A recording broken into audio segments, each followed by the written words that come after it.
If you have all those calories sitting on your body, right, 100,000 calories, so what's the problem?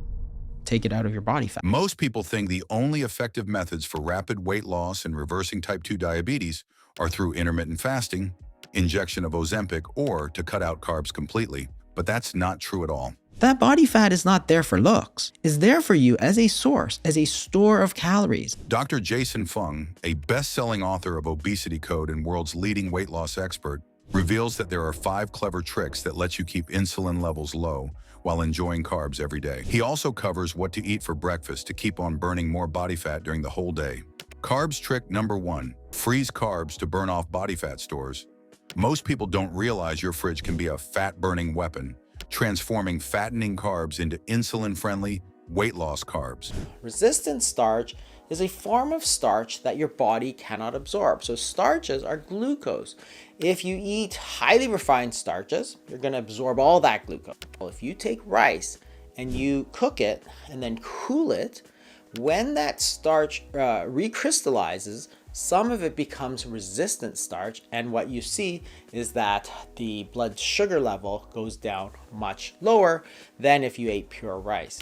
This doesn't work for potatoes because when you reheat the potatoes, all that resistant starch just gets broken down into glucose. However, if you eat cooked and then cooled potatoes, such as potato salad with some vinegar, for example, that means you're going to create some of this resistant starch in the potato, and then the vinegar is going to help that further slow down the rise. This starch resists digestion, meaning less glucose enters your blood, less insulin spikes, and more fat gets burned. So yes, your leftover rice from last night can literally help reverse insulin resistance.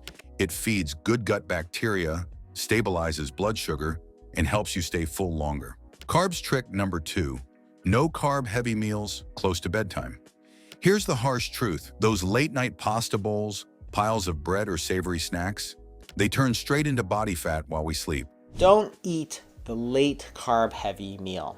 And the idea is that the later you eat, the more your body wants to store it away. Because after you eat, you're going to go to sleep, and therefore the body knows this, and therefore it's going to tell your body to store more of it away, and we don't want to store it away. According to Dr. Fung, at night our body metabolism slows down, insulin resistance increases, and body fat storage ramps up.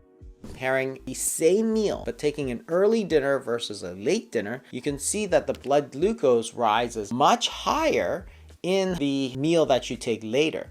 And the difference is only a few hours. It's a difference between a 9 p.m. dinner and a 6 p.m. dinner. So for sure, you need to avoid those late meals for a couple of reasons. One, if you eat late, there's no way you can burn off that energy. You're going to get a higher rise in insulin, and you're not going to be able to make up for it. You're less likely to go for a walk afterwards because it's late.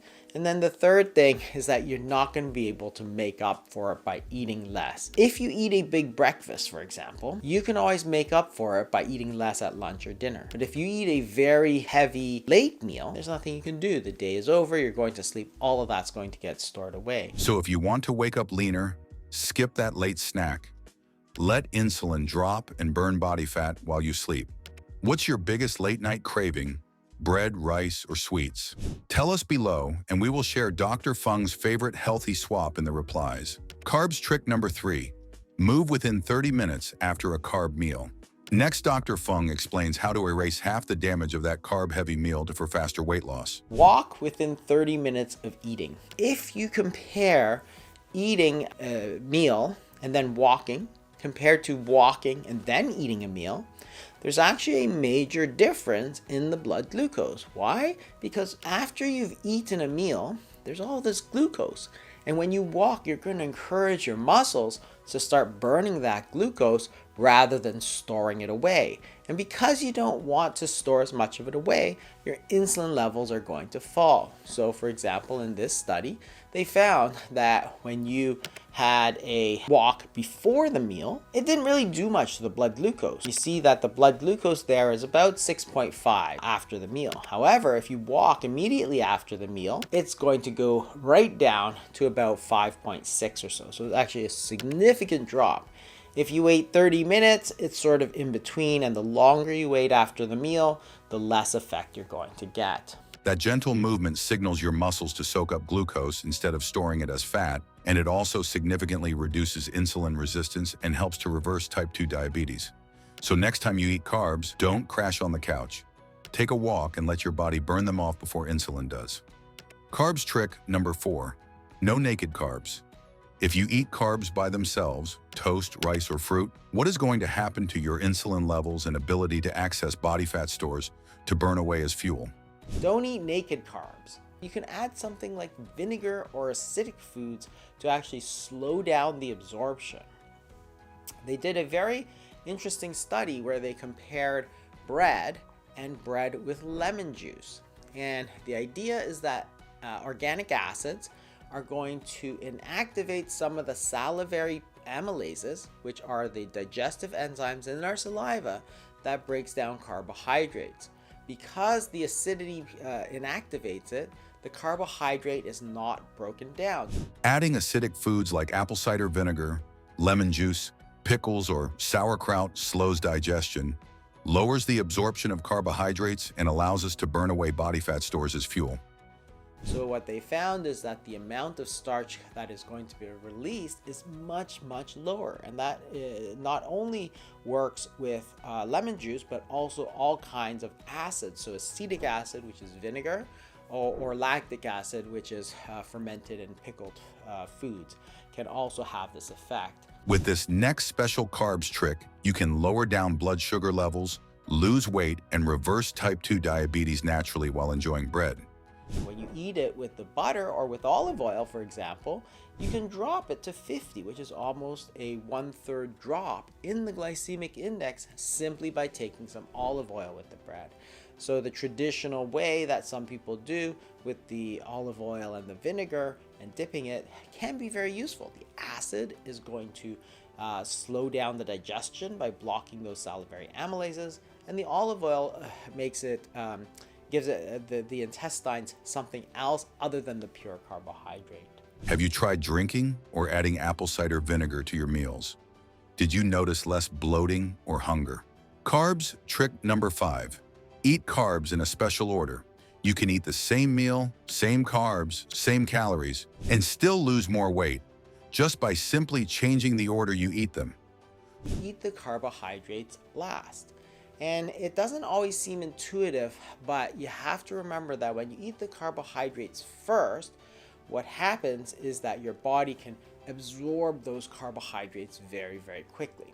The reason is that the foods don't go from our mouth into our intestines where they're absorbed. They're actually held in the stomach. The stomach is the sort of reservoir for the food, because as we're eating the food, we're eating it much faster than our intestines, the small intestines and large intestines, can actually absorb. So if you eat pure carbohydrates, such as a slice of bread at the beginning of the meal, it goes into the stomach and the stomach is going to hold it. Then when the stomach pushes it out, it's sort of 100% carbohydrate. When it's 100% highly refined carbohydrate, the blood glucose is going to spike.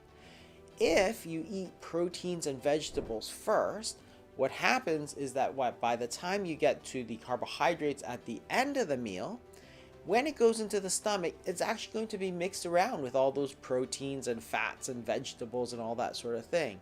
When the stomach pushes out a bolus of food into the intestines for it to absorb, there's a bit of protein, there's a bit of fat, there's a bit of carbohydrate. So therefore, that blood glucose rise is much, much slower, and that makes a big difference.